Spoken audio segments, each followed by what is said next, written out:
बंगल्यात जर पोर जन्माला आलं पाहत नाही.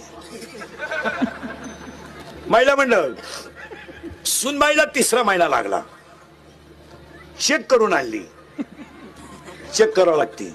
तिथून पुढे सवय लागली तिला. आता चेक केली, आजीबाई म्हणली आता ठेप ठेवा तिची, काम कमी करायचं, जिना चढायचा नाही, लिफ्टनच वर जायचं, जास्त काम करायचं नाही, भारीतलं खायचं, असं भात पिठलं असं खायचं नाही. मग तिचा 7व्या महिन्यात डोळे झाले, अख्खा गावाला जेवण डोळ्याचं, डोळे जेवण झालं. तिला बाळणपणाला कळा यायला लागल्या, डॉक्टरकडे नेलं, अख्खा घर हॉस्पिटलमध्ये. डॉक्टर एकदम तज्ञ, डॉक्टर म्हणले आडवा आलंय, येऊ द्या. आडवं उभं पण येऊ द्या. आलं, 16 टाके पडले, 90,000 रुपये डॉक्टरचं बिल झालं.